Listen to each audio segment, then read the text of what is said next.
A very good morning to all present on this platform. Firstly, thank you all for finding time and joining us for this session. I'm sincerely hoping that you and everyone around you are doing well in these trying times. Now, I would like to invite Ms. Neha Garg ma'am to welcome our guest for today. Thank you, Shivi. So, a brief introduction about the event and sir. Children are the asset of any nation. They carry culture and civilization. Humankind progresses from one epoch to another with the admission of new members into the society, and that is by way of procreation. And this replaces the society who have left it by way of death. Hence, children are the building blocks of human existence. In order that humanity continues, we require to protect our children and nurture them with values and help them join society as a requisite skills through education and training. Any threat to them is a threat to the human existence. In our time, we find our children's exposed to different kinds of threat, both within and without the family. So, we must save our innocent children from all these threats.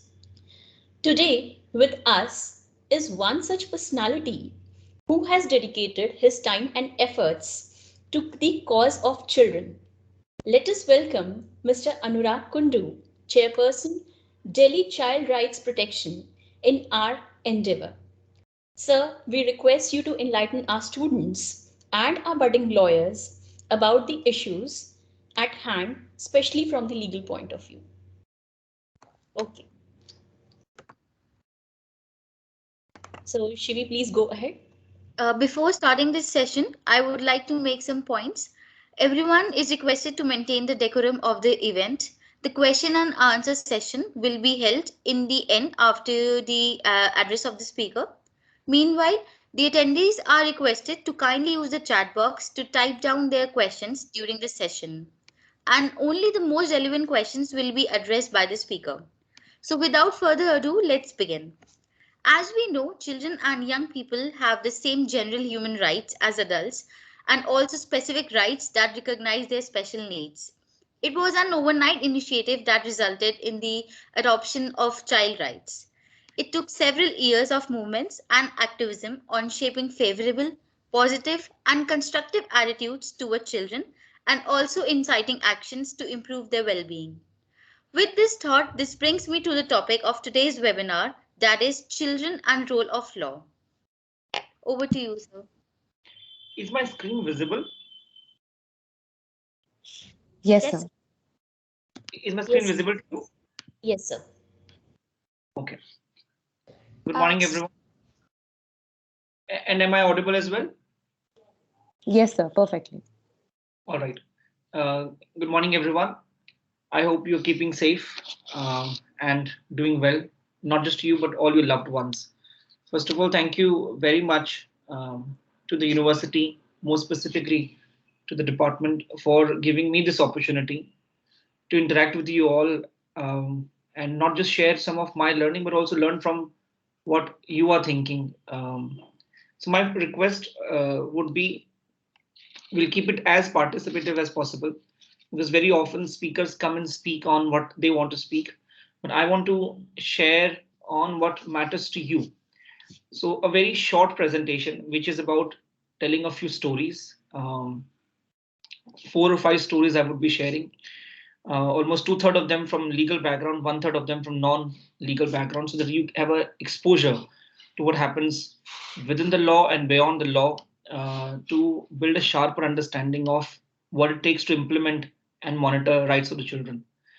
My request would be we'll have a follow-up, we'll have a question answer session once the presentation is over.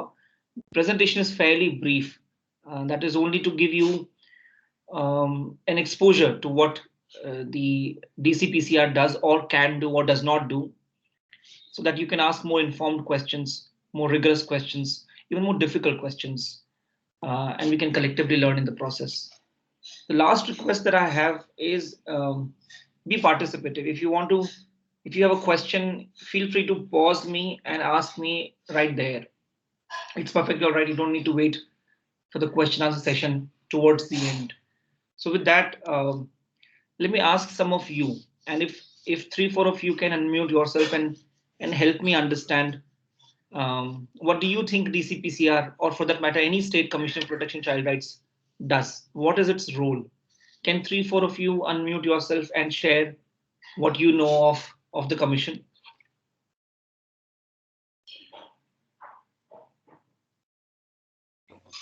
Also, students, please raise your hands so that we can unmute yourself. Please. Please raise your hands in that case.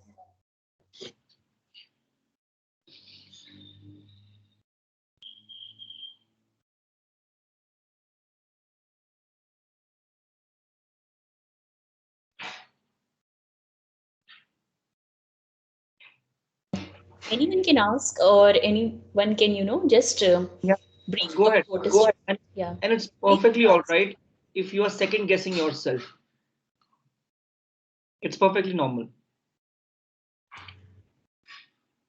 Go ahead.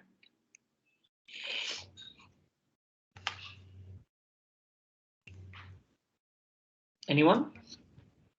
So may I? Please go ahead. So basically, according to me, the working of Delhi Commission for Protection of Child Rights is to make people aware of the rights that have been constituted for them, and to protect those rights and safeguard the rights of the children that have been made for them. Correct. So to make everyone aware of the rights of the children, so awareness becomes an important function, and two, protecting and safeguarding becomes the second function. What else do we do?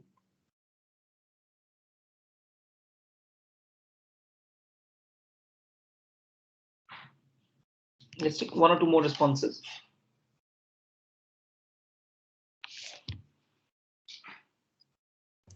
Yes, Priya, you can open your camera also, and you can ask a question. Ma'am, I'm facing some issue with the camera, so can I? Okay. Yes, yes. Good Okay. morning, sir. Sir, I think the DCPCR is working to protect the child from the child abuse and also many of the exploitation they are facing. So it's a Okay. kind of the government agency that's working for the protection of the child that are facing exploitation in the market or any of the places like in the child trafficking or child labor, etc. Correct. Thank you, sir. So protection of children from different forms of abuse and exploitation. One such example is trafficking. Absolutely. One. Let's take one more response.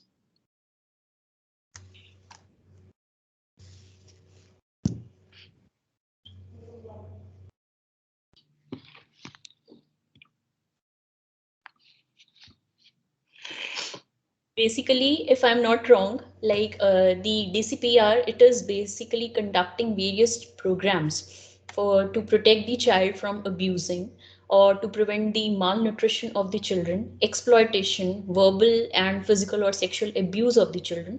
So in that case, various programs are being conducted by the commission, and such children are being safeguarded. Correct. So undertaking various programs to ensure that the children are protected from various forms of abuse. Correct. That pretty much covers what we do, at least the major domains. But instead of giving you, because you're all budding lawyers, so some of the legal points I will bring in, but some of the legal points I will leave for you to find out and read up more.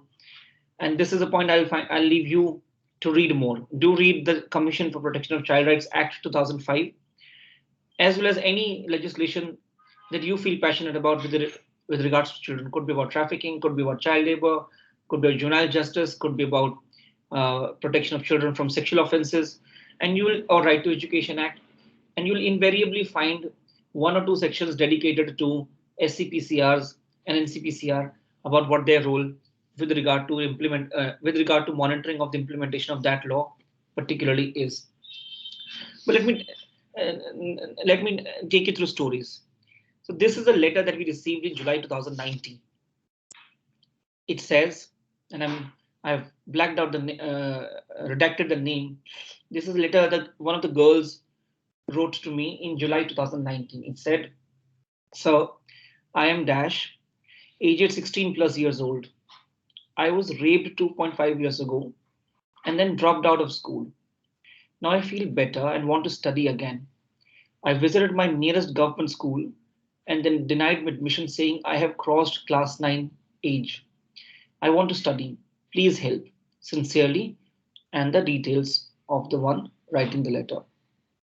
So we received this in July 2019, almost 2.5 years ago. And of course, the first step was to get this girl admitted in class 9. We worked with the education department and got this child admitted in class 9. But there's a deeper structural legal problem reflected in that letter.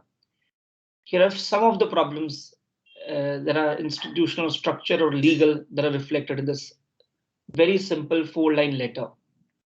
First, can the child be deprived of the right to study based on certain age passing?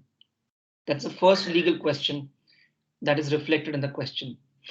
2, if no, then everything else becomes clear. If yes, can there be any exceptions carved out for children who are, to speak legally, children in need of care and protection, the term referred to in the Juvenile Justice Act repeatedly? Can there be exceptions carved out in the favor of children who undergo trauma such as a sexual assault in this particular instance? That's the second question. Third legal question is the right to education in its plain reading is not available with this child because the right to education is only till 14 years of age. This particular girl had already crossed 16. So right to education is in plain reading of the law is not available with this particular girl. So how do we then, or which statute do we interpret to say that it is a right to study? There is no statute which says it is children's right to education beyond 14. So some of the legal questions that we had to grapple with. Of course, then using our inherent powers in different statutes such as CPCR Act. The first, we of course got this girl admitted in the school in class 9. The second, and here begins the structural and legal issues. What we did was we issued notice to the education department and set up an inquiry on the very policy that governs the age for each grade. So you sentence that I have crossed class 9 age. So back then 15 years was the upper limit for admission class 9. And 15 के ऊपर admission नहीं होता था. So we set up an inquiry on this very policy because one girl is able to approach us with the help of NGOs. What if there are 500, 1,000, 5,000 more who are not able to approach us but facing similar problems? And unless we solve the structural and the legal issue involved therein, we will not be able to help all the children that we want to. So we were clear that we want to help not only this child, but every child who's ever in such a situation for a variety of reasons. So we set up inquiry, hearings were undertaken, and eventually, in a month or so, the DCPCR held the class 9 admission rules governing age as arbitrary, discriminatory, and violative of children's rights. Further, within 3 months of that, the education department notified the amended rules.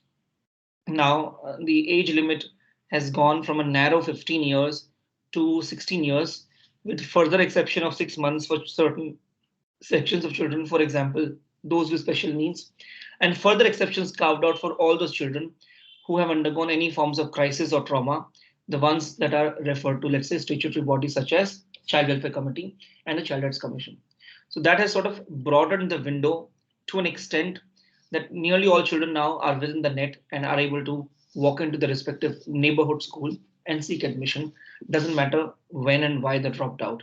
What matters is that they want to study and a school should be available for them to educate them, period. So this is one of the examples of how commissions such as DCPCR ought to or do function. So this is just one example. So inquiries into specific instances of the violation of child rights, an inquiry into the policy violation and the design of different governance formats that govern children. So this is one example. Now, for your understanding, you can replace it with whatever policy we would like. Now, here's the caveat. Typically हम child rights की बात करते हैं तो हम abuse पे अटक जाते हैं, अब्यूज और exploitation, which is extremely important. Children must be protected from abuse and exploitation. But child rights का मतलब सिर्फ अब्यूज और एक्सप्लॉयटेशन नहीं होता है. चाइल्ड राइट्स का मतलब होता है और भी बहुत बड़ा डोमेन है.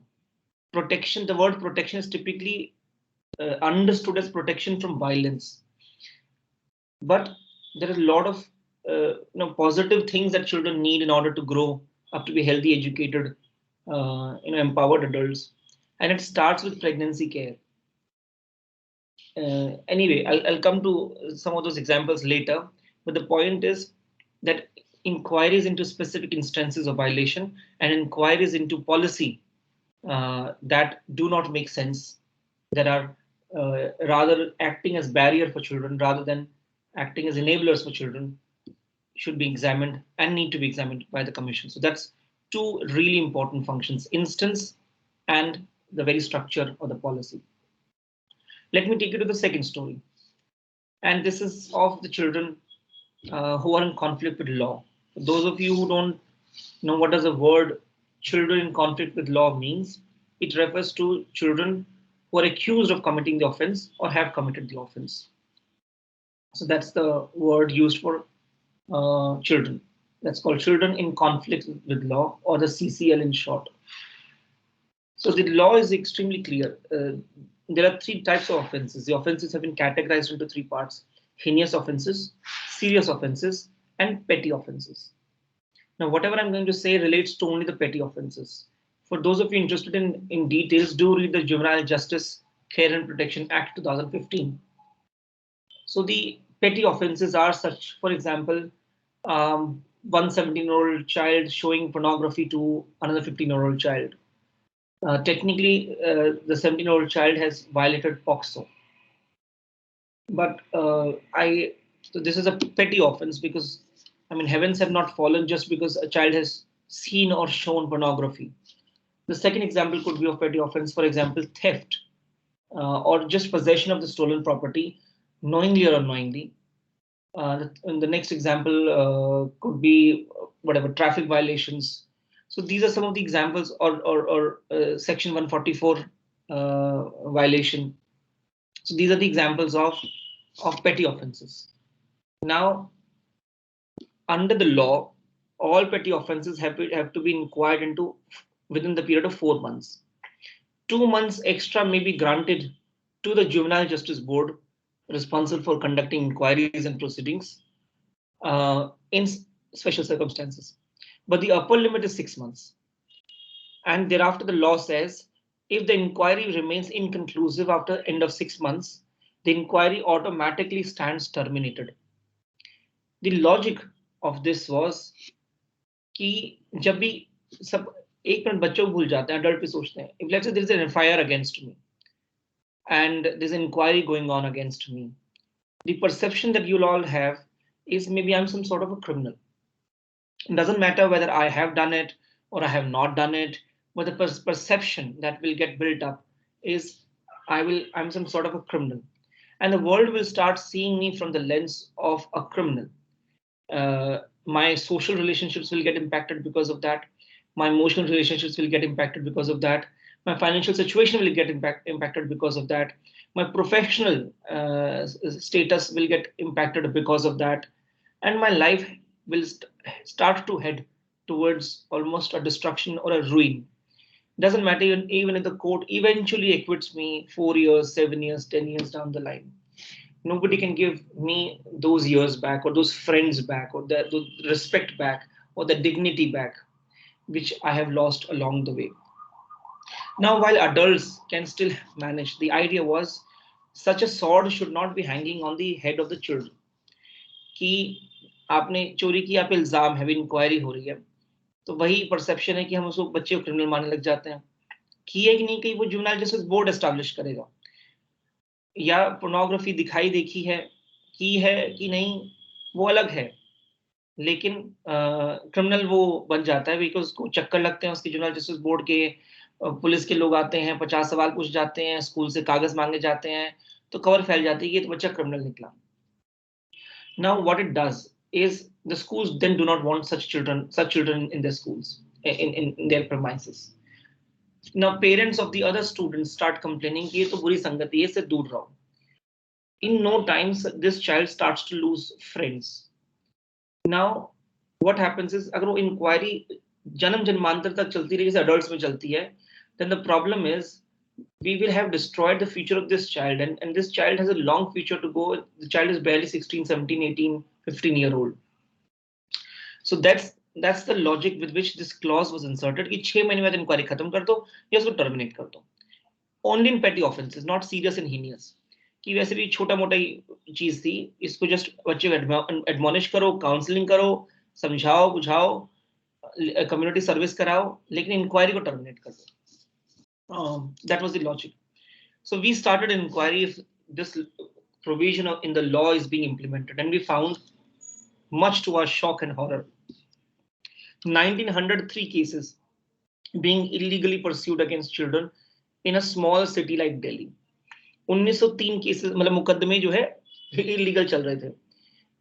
So we approached the Delhi High Court and we got these 1903 cases which were being illegally pursued against children quashed in a single order on DCPC's intervention. So that is just an example of how we used the law to benefit children and to promote and further their cause. But inherent in that is two things: our sound understanding of the law, and since you are budding lawyers, and not just budding lawyers, advocates, but budding judges, it is extremely important that you keep yourself sensitively oriented towards what the laws of children are, and not in a mechanical fashion, but understanding the historical context, their rationale, their intent of the legislature, so that you can use those laws for the benefit, not a strict mechanical compliance in a thoughtless and heartless manner.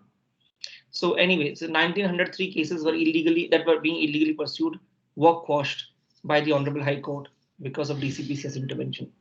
But here's another thing that happened interestingly.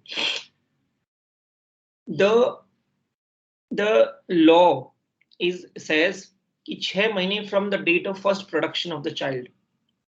And please remember, I'm talking of petty offenses. Now, petty offenses में किसी प्रकार का apprehension या arrest नहीं होता है. उसमें सिर्फ ये होता है कि बच्चा आया थाने, पुलिस ने एक डीडी एंट्री करी, एक अंडरटेकिंग ली पेरेंट्स से कि भैया जब भी जुवेनाइल जस्टिस बोर्ड बुलाएगा तो वहां पे पेश हो जाना. पेरेंट्स से कहते हैं जी हाँ जी पेश हो जाएंगे, और वो चले जाते हैं. मीनवाइल जब पुलिस का मन करता है 4 दिन बाद, 6 दिन बाद, 2 महीने बाद, वो जेजेबी को इन्फॉर्म कर देते हैं कि भाई सच एंड चाइल्ड के अगेंस्ट डीडी एंट्री की गई है, उसने ये किया है, तो जेजेबी कहते हैं इंक्वायरी शुरू कर लो. अब इंक्वायरी शुरू कर लो, पुलिस इंक्वायरी करती रहती है, जब उसका मन करता है 2 महीने, 4 महीने, 6 महीने, 8 महीने, एंड वो रिपोर्ट आती है. Now the law was problematic for 2 reasons. One, it said 6 months from the date of first production of the child.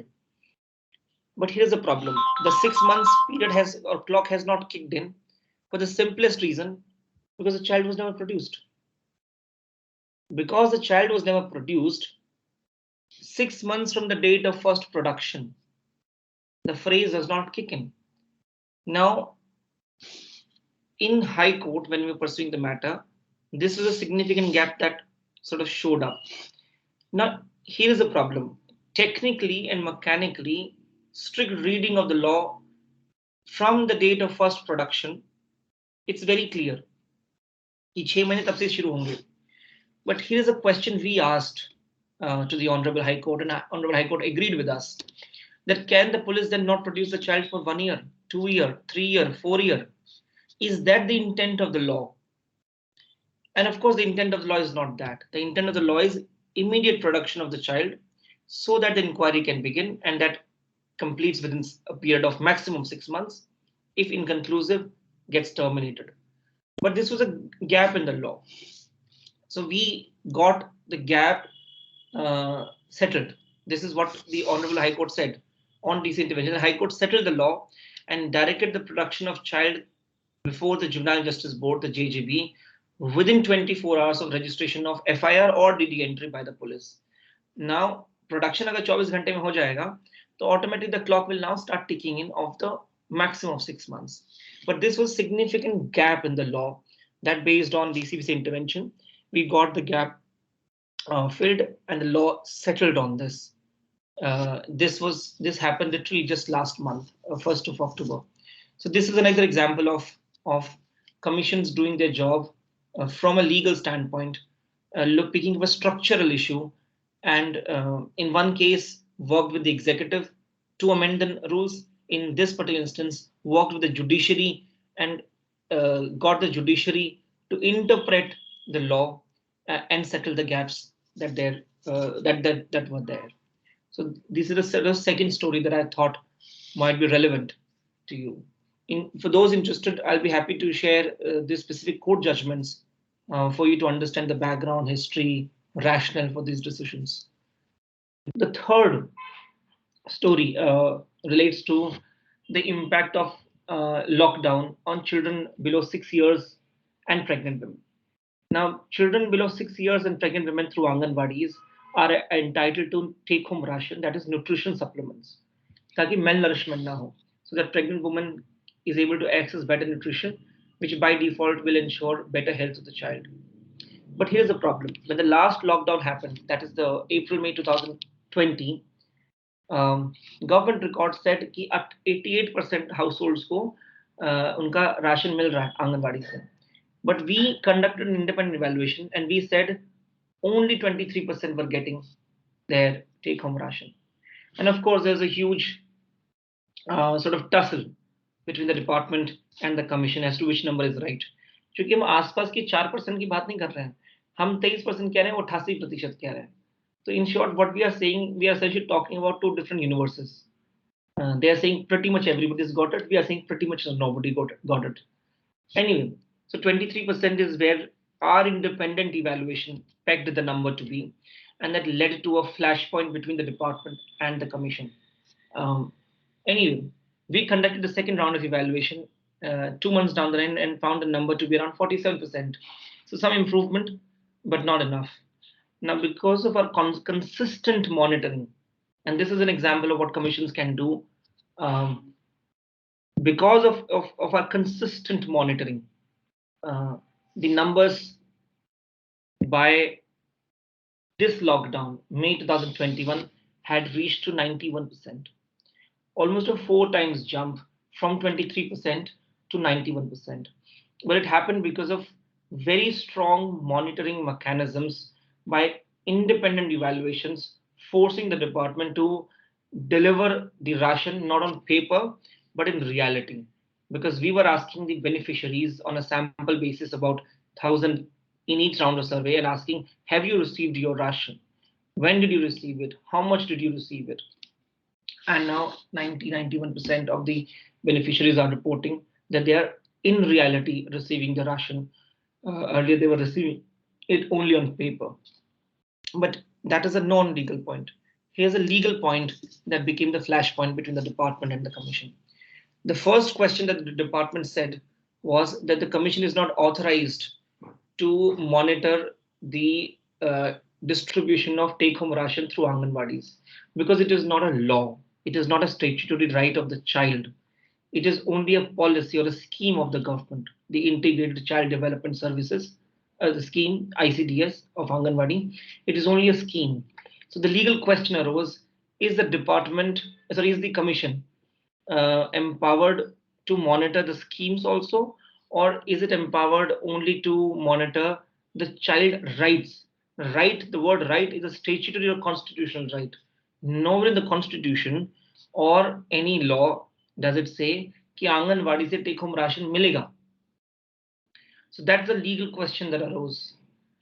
And eventually it was settled after almost a 1.5 month of flashpoint.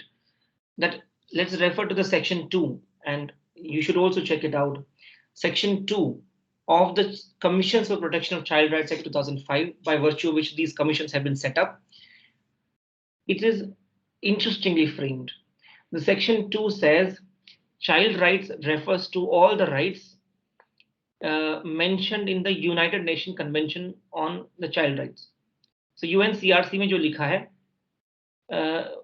whatever portion of that is ratified by the government of India, वो child right कहलाएगा. So then we first refer to UNCRC, and UNCRC explicitly says malnutrition related सारी schemes. And this scheme's purpose is, but there's another clause, that is whatever portion of that is ratified by the government of India. So we found that only one clause in the UNCRC was not accepted by the government of India. Every other clause was accepted by the government of India, including rights of the pregnant women and the children below 6 years to access nutrition. So from there emerged our powers, because child rights is not defined as a narrow rights as constitutional statutory rights, but also involves all schemes, guidelines, and policies. The matter was eventually settled. We continued to do our surveys, and the results are in front of us, from 23% to 91%.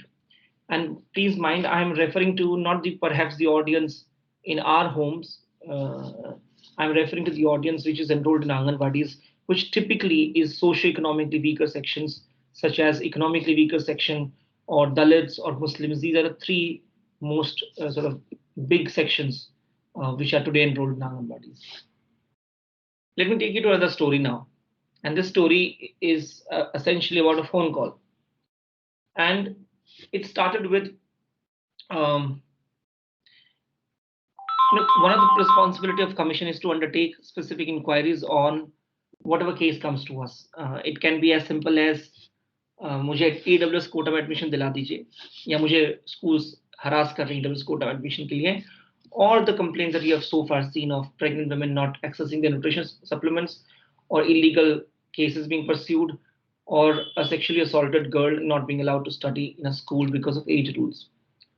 And we realized that this is our back then current mechanism was, to put it politely, thoughtless. हम सिर्फ email पे या चिट्ठियों का ही register करते थे complaints. And आज के ज़माने में teledensity is so high, practically everyone has a phone, or at least practically everyone knows someone who has a phone. So we thought it should be easier for the citizen to file a complaint, or to inform us, or to seek information from us, which is when we decided to set up a helpline. Not a radical idea, very simple, commonsensical idea. But these are two things that are special about our helpline. One, it not only allows you to file a complaint, कि ये complaint है मेरे को admission नहीं मिल रहा, मेरे को ration नहीं मिल रहा, or whatever else.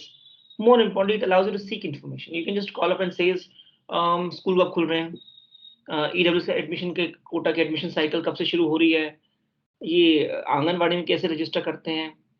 For example, you can just call up and says, I have a child, newborn, the child needs to be immunized, क्या करें. So they will actually give you the nearest anganwadi workers phone number कि इनसे बात कर लो, ये आपके बच्चे को टीका लगवा देंगे, कोई इशू नहीं है. So a lot of information and coordination is also happening over the phone call, which makes the helpline somewhat special. But the interesting second thing that a helpline is doing is transition from a passive governance to a proactive governance. Now, what do I mean by passive governance and what do I mean by proactive governance?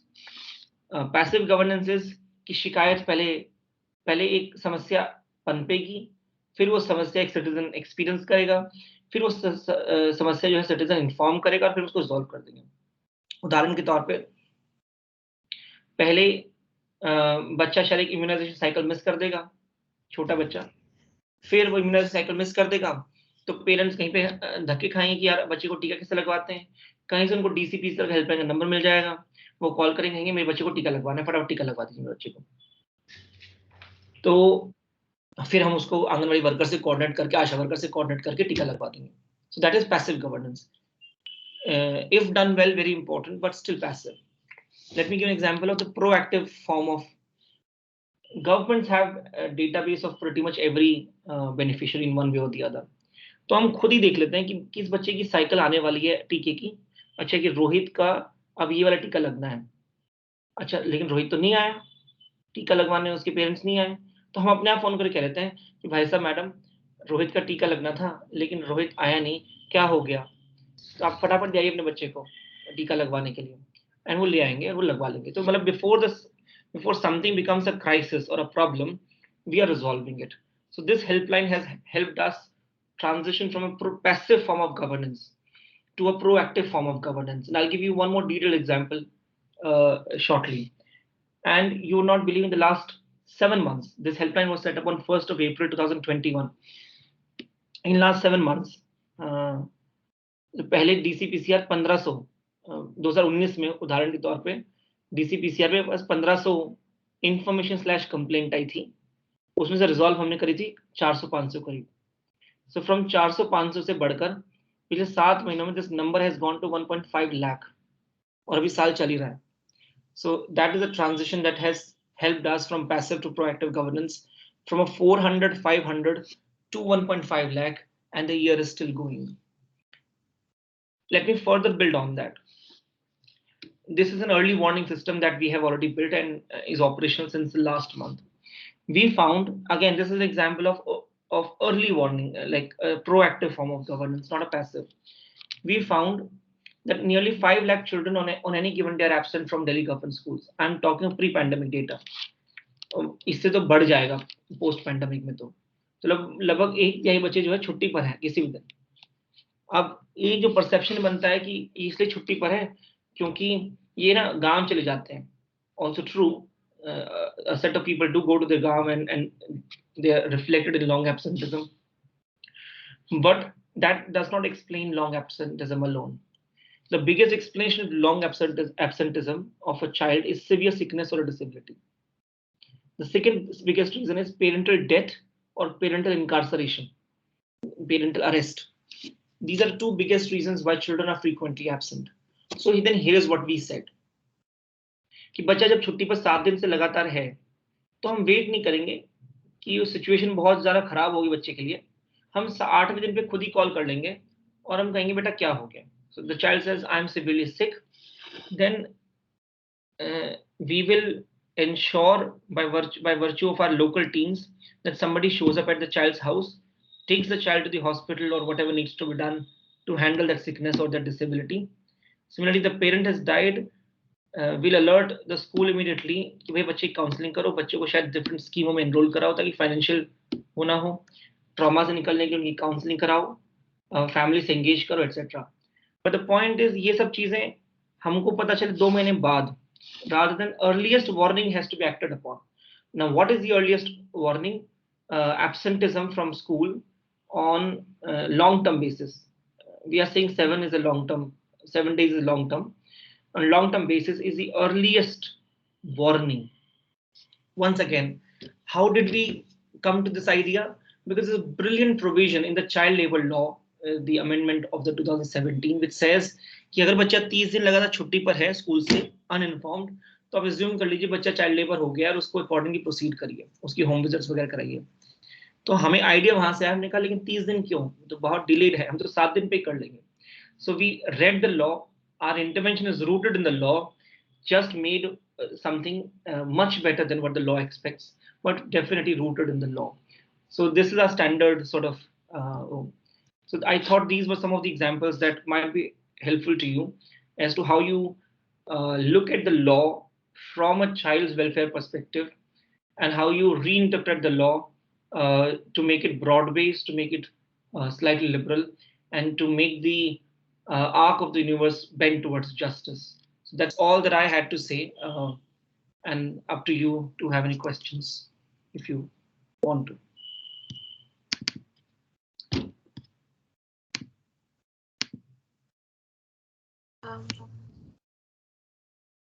Before we move further with the event, I would like to give a brief introduction about the speaker, Sir Anurag Kundu. If you permit me to proceed, sir. Please, please, please. Much obliged, sir. Sir has been the chairperson of Delhi Commission for Protection of Child Rights, DCPCR, Government of NCT of Delhi. Sir is a computer science engineer by degree. He has conferred Distinguished Alumni Public Service Award under age 40 by Alumni Association, National Institute of Technology, Kurukshetra, 2019. Sir has wide experience of working on children's issues with a particular focus on educational issues and has been advising the government of NCT of Delhi since 2015. Sir has also chaired and has been a part of several key committees such as framing the government of Delhi's policy on the question of no detention policy under Right to Education Act, Committee on Strategic Issues related to lockdown during COVID-19 pandemic, implementation plan of new education policy in the state of Delhi, Right to Education State Advisory Council, amongst others. In 2016, Sir filed and won a public interest litigation in Delhi High Court for robust implementation of the Right of Education Act, EWS and DG quota in the private schools regulated by Delhi's three municipal corporations, setting precedents for similar litigations in different states. Previously, Mr. Kundu has completed his 2 years fellowship with Teach for India prior to joining them as a consultant. Thereafter, he worked with Indus Action for the implementation to Rights of Education Act. Thank you so much, sir, for such an interactive and insightful session. I'm sure the budding lawyers must have learned a lot. Over to you, Shivi. The floor is open for questions. The participants are welcome to ask the queries in the chat box, or they can raise their hands to ask the questions directly from the speaker.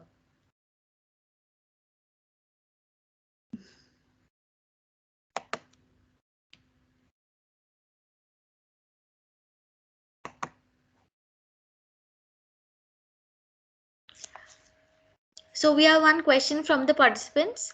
Do DCPCR has some laws for child begging in Delhi, which is also a major concern?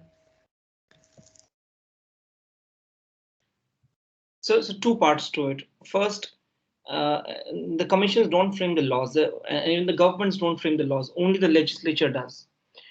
Um, so the Parliament has framed a law called Juvenile Justice Care and Protection Act 2015. You must read it. It is the most important legislation when it comes to governance or the welfare of the children who are in different kinds of crisis. Child begging is one of the many crises the child is in. So yes, there is a law, the Juvenile Justice Act 2015, which had repealed the earlier Juvenile Justice Act 2000, which had repealed the previous further law. So there is a law, child begging. All children who are begging on the streets are children in need of care and protection, and a series of measures need to be taken for them. We have made a few efforts in that direction, but clearly our effort is has fallen short. But to answer the question, there is a law. Do refer to the Juvenile Justice Act for specific provisions.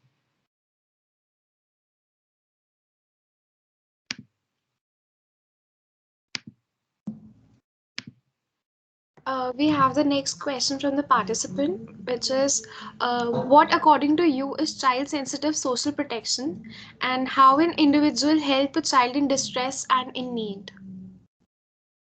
Child sensitive social protection. Yes. I mean, let me be slightly, I'm thinking of the right word, but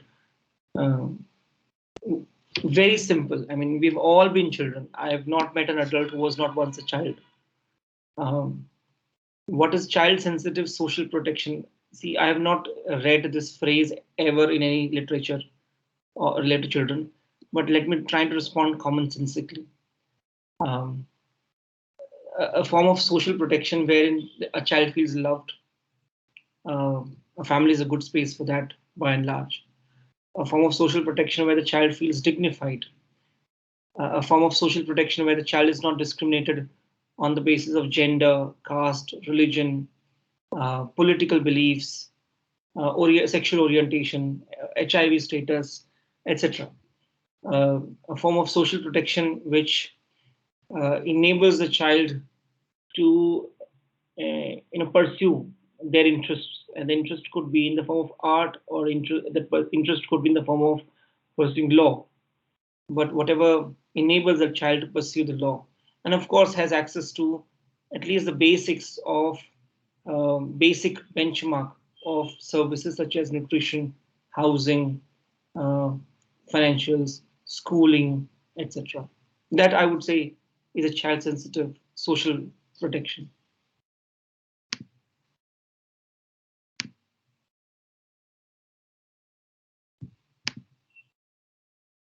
Raisha, you are on mute, please. Can you please unmute? Oh, sorry. So we have another question from one of the participants. The student asks that what are the institutional mechanisms or authorities for monitoring the rights of the children? Correct. Two very important mechanisms. One is the commissions, one of which I represent. Theoretically, all commissions, all states have such a commission. I use the word theoretically because they may exist on paper. To what extent are they functional is largely to do with those commissions and the governments that are supposed to set up and empower those commissions. That's one really important framework of child's sort of protection. And the examples that I gave is just some of them. Had a commission not existed, I don't know what would have happened to the right to study of the girl who had crossed the age and who had crossed the age and couldn't study only because she was sexually violated. Or what would have happened to the nutritious supplements rights of the pregnant women and newborn during lockdown, or what would have happened to the illegal cases being pursued against children, etc., etc. So that's one really, really important framework. The second really important framework is the existence of the child welfare committees. Uh, every district is supposed to have a child welfare committee. It typically comprises of professionals from different walks of life, which then function as a bench of magistrates for deciding children who are victims of different forms of crimes or offenses and circumstances. The third really, really important institution for protection of child rights is a juvenile justice board. That is primarily meant for children who end up committing offenses or are accused of committing offenses. It is primarily the responsibility of juvenile justice boards to ensure the safeguards meant for these children are not only implemented in letter, but implemented in spirit. So these are three most important institutions. The fourth, I would say, the District Child Protection Unit, which is of the Department of Women and Child Development or Social Welfare. So this unit's job is to execute what the different statutory bodies have asked them to. So these are the four most important institutions, I would say, for protection of children's rights. But of course, in reality, to what extent are they empowered? To what extent they have the relevant resources? To what extent are they functional? Is a separate question. But these are the most important institutions. Thank you, sir. So we have next question from the participants. What is the maximum age of a person that he can enroll for his schooling? What is the maximum age? Yep. Depends on few factors. Well, I can't think of a single answer because one, how many grades has the child passed?